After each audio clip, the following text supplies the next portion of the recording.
तो गुकेश के बाद में विदित गुजराती ने भी हरा दिया है चाइना के one of the top grand masters को, जिसका नाम है वेई।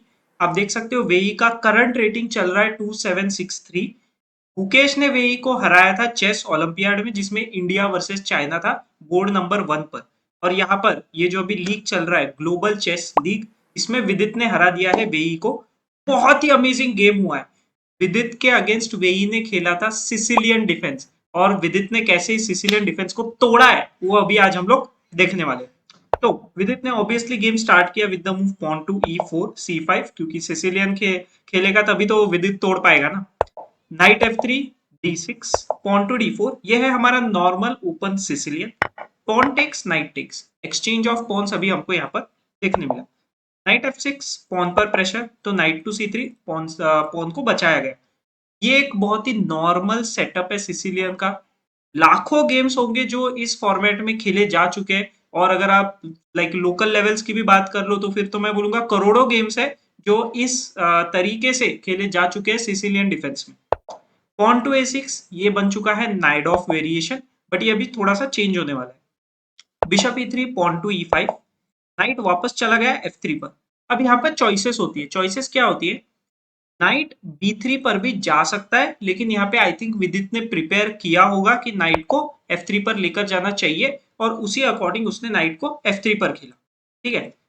अब आया मूव बिशप टू E7। ठीक है, पीसेस का डेवलपमेंट कर रहे हैं दोनों प्लेयर्स, बहुत ही अच्छी बात। आपको भी ये चीजें ध्यान रखनी है, चाहे कोई भी ओपनिंग हो, पीसेस का डेवलपमेंट सबसे इंपॉर्टेंट होता है। बिशप C4 बहुत ही अच्छे स्क्वायर पर और बहुत ही अच्छे डायगोनल पर बिशप को रखा है विदित ने। अब आया मूव बिशप टू E6, तो बिशप पीछे चला गया B3 पर। अभी यहाँ पर क्या हुआ ना, यहाँ पे बिशप टेक्स पॉन टेक्स इसलिए नहीं खेला गया क्योंकि फिर ये पॉन अगर यहाँ पर रहेगा तो pawn to D5 break possible हो जाता है ब्लैक के लिए। तो शायद विदित चाहता होगा कि ये पॉन टू D5 ब्रेक नहीं आना चाहिए। एडिशनली कैसलिंग होने के बाद ये रुक का फाइल भी ओपन हो जाता है, तो विदित ने सोचा ये सब झंझट क्यों करना है, उससे अच्छा बिशप को मैं यही रखता हूँ, अगर ओपोनेंट को एक्सचेंज करना होगा तो वो खुद से आके कर लेगा। दोनों प्लेयर्स ने अभी कर लिया कैसल। क्वीन टू C8, ठीक है, इस डायगोनल के ऊपर अपना ध्यान रखा है पूरी तरीके से, और एडिशनली इस ओपन फाइल पर भी क्वीन को रखा है, जो कि बहुत ही अच्छी स्ट्रेटेजी होती है। Pawn to A4, pawn to A4 का रीजन है कि पॉन टू B5 को अवॉइड करने की कोशिश की है पूरी तरीके से, और अगर पॉन टू A5 खुद अगर विदित खेल दे तो ये पॉन्स किसी तरह से ब्लॉक हो सकते हैं, और यहाँ पर आउटपोस्ट क्रिएट हो सकता है। यहाँ पर वेई ने खेला नाइट बी D7, सिर्फ नाइट बचा था उसका डेवलप होने के लिए, तो उसने अब नाइट को भी डेवलप कर लिया है। नाइट टू H4, अब आया मूव पॉन टू G6, तो वापस नाइट आ गया F3 पर। क्यों? क्योंकि नाइट टू H4 का रीजन था कि नाइट को F5 पर लेकर जाना है, और एक हाथ बिशप तो भी एक्सचेंज हो जाएगा इस नाइट से, तो ये विदित का प्लान था। लेकिन जैसे ही G6 आ गया तो आप देख सकते हो कि अभी तो ये स्क्वायर पे जाना पॉसिबल नहीं है, तो विदित ने बोला छोड़ो, फिर मैं साइड में अपने नाइट को इतना अनसेफ क्यों रखूं, उसको मैं वापस लेकर आता हूँ। तो ऐसे मूव्स खेलना भी इंपॉर्टेंट होता है, आप इस चीज को समझो। आगे खेला, वापस पीछे खेल दिया जब वो प्लान या तो वर्क नहीं हो रहा है, या फिर कभी कभी ऐसा होता है कि आपका अटैक करके कंप्लीट हो चुका होता है, तो तब भी आपको इस तरीके के प्लान्स खेलना इंपॉर्टेंट है। नाइट टू C5, बहुत ही अच्छा मूव वेई की तरफ से। बिशप टू G5, एक टाइप का हम बोल सकते हैं पिन यहाँ पर रखने की कोशिश की है। अब आया move rook to D8, bishop takes knight, bishop takes bishop. अब आप बोलोगे कि ये बिशप दिया क्यों विदित ने, मतलब एक नाइट के लिए क्या बिशप देना वर्थ है? अब देखो कंडीशन को समझो। ये नाइट प्रोटेक्ट कर रहा है D5 स्क्वायर, ठीक है, मतलब D5 स्क्वायर पर उसका कंट्रोल है थोड़ा सा, तो विदित को D5 स्क्वायर जो है पूरी तरीके से खुद के काबू में चाहिए। Additionally pawn to D5 break भी है जो वेई प्लान कर रहा है, तो अगर ऐसे पीसेस को एक्सचेंज किया जाए जो D5 पर नजर रख रहे हैं, ऐसे ब्लैक के पीसेस जो D5 पर नजर रख रहे हैं, उनको हम लोग एक्सचेंज कर दे, तो उसका D5 ब्रेक पॉसिबल नहीं होगा। और अगर D5 ब्रेक पॉसिबल नहीं होता है तो ये D6 पॉन बहुत ही वीक हो जाएगा। तो ये सिंपल सिंपल प्लान है विदित का, तो इसी वजह से हमको नाइट बिशप का एक्सचेंज यहाँ पर देखने मिला। अब आया मूव नाइट टू D5, खुद ही नाइट को रख दिया है, इस आउटपोस्ट को यूज करने की कोशिश की है, तो नाइट टेक्स बिशप, पहले नाइट टेक्स बिशप खुद विदित ने भी मारा, डायरेक्टली इस नाइट को नहीं मार दिया। विदित ने बोला कि मैं अकेला क्यों मेरा पॉन स्ट्रक्चर खराब करूं। ठीक है, आप बोलोगे क्या ये फ्री में हमको मिल गया है? नहीं, फ्री में नहीं मिला, क्योंकि अब आया मूव किंग टू जी7। अभी अगर आप नाइट को मारोगे, ठीक है, व्हाइट प्लेयर अगर नाइट को मारता है तो ब्लैक भी नाइट को मार सकता है। तो विदित ने बोला कि अगर नाइट मरना ही है और मेरा पॉन स्ट्रक्चर डैमेज होना ही है तो मैं खेल देता हूँ मूव नाइट टू h5। अब कर लो पॉन स्ट्रक्चर डैमेज। अब ब्लैक को मजबूरन खुद का पॉन स्ट्रक्चर डैमेज करना पड़ा, और अब विदित ओके था कि चलो ठीक है, मेरा भी थोड़ा बहुत डैमेज हो गया है तो इनफ कॉम्पेंसेशन अवेलेबल है। पॉन टू f6, पॉन को स्ट्रेंथ दिया है इधर। नाइट गया h4 पर। आइडिया है कि नाइट को f5 पर लेकर जाना है वापस। आप देख सकते हो g6 का जैसे ही पॉन हटा, विदित अपने प्लान के लिए रेडी हुआ। Plus queen to h5 threat भी आप मत भूलो, ये भी एक डेंजरस थ्रेट है। तो यहाँ पे पहले तो वेई ने ब्रेक कर दिया पॉन टू d5 से। रुक c1, क्वीन पर प्रेशर, रुक को डेवलप किया है, और ये एक टाइप का इंटरमीडिएट मूव है इस कैप्चर को या इस कैप्चर को करने से पहले।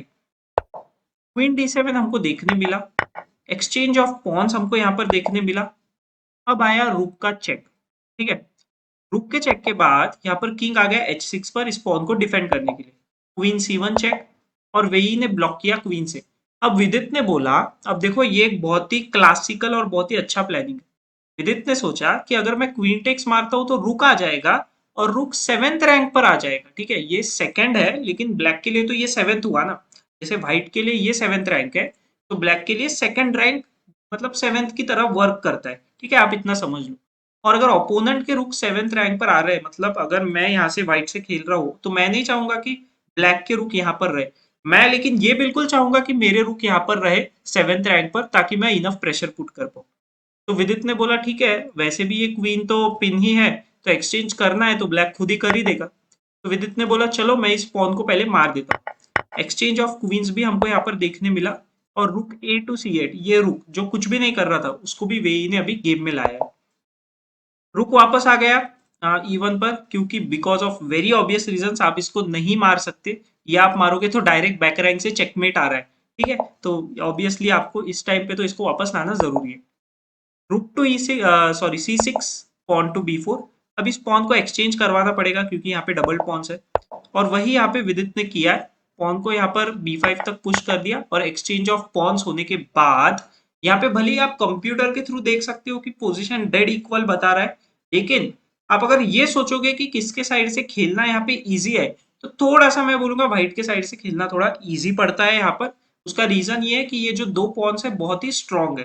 बट क्या ब्लैक उतना ही खराब है? नहीं, ब्लैक के पास बिशप है।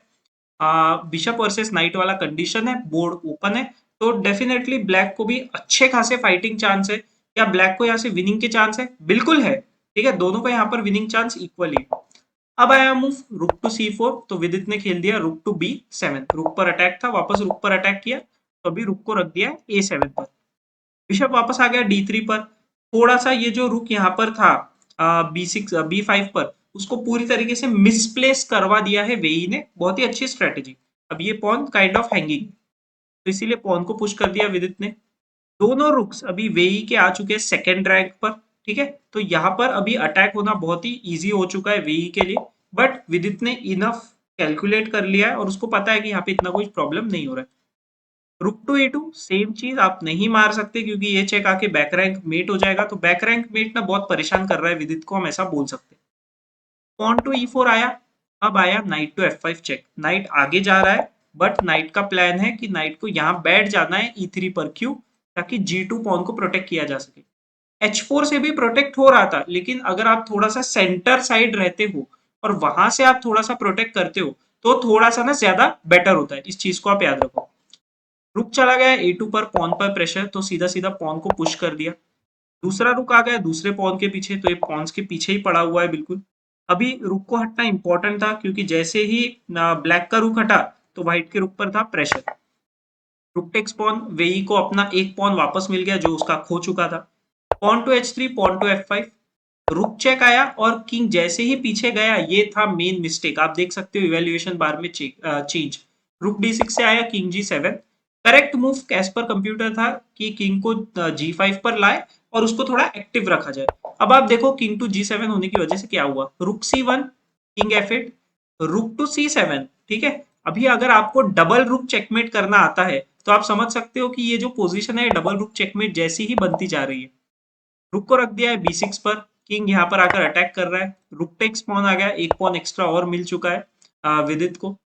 रुक आ चुका है यहाँ पर C8 पर, क्यों, क्योंकि ये वाला चेकमेट का थ्रेट था। तो अब यहाँ पर जैसे ही रुक टू G6 आया, ये रुक G8 को अवॉइड करना बहुत ही ज्यादा मुश्किल है। मतलब यहाँ आप देखोगे तो कंप्यूटर मेट इन 11 बता रहा है। वो मेट इन 11 इसलिए बता रहा है कि कंप्यूटर चाहता है आप सब कुछ सेक्रीफाइस कर दो चेकमेट बचाने के लिए, बट उसका कोई मीनिंग ही नहीं है ना। तो आप उससे गेम में कोई चेंज नहीं कर पाओगे, कोई रिजल्ट में चेंज नहीं कर पाओगे। तो एक छोटी सी गलती, और पॉन्स का यहाँ पे कोई प्रोटेक्शन भी नहीं था बिल्कुल भी। और यहाँ पर देखो भले ही ये दो रुक्स बहुत ही एक्टिवली प्लेस्ड है वेई के लिए, अगर एक भी रुक यहाँ कहीं प्लेस्ड होता ना तो वेई शायद यहाँ से बचकर फाइट कर पाता और थोड़े टाइम के लिए। लेकिन यहाँ तो सीधा सीधा डबल रुक चेकमेट वाला सिनेरियो बन रहा है। तो इसी वजह से यहाँ पे वेई ने खुद ही कर दिया रिजाइन, और विदित के लिए अमेजिंग विन आ गया। आपको कैसा लगा है वीडियो और ये गेम, आप मुझे कमेंट में बताओ। और अच्छा लगा होगा तो प्लीज वीडियो को लाइक कर दो, चैनल को सब्सक्राइब कर दो। ऐसे ही इंटरेस्टिंग वीडियोस आपको इस चैनल पर हमेशा मिलते रहेंगे।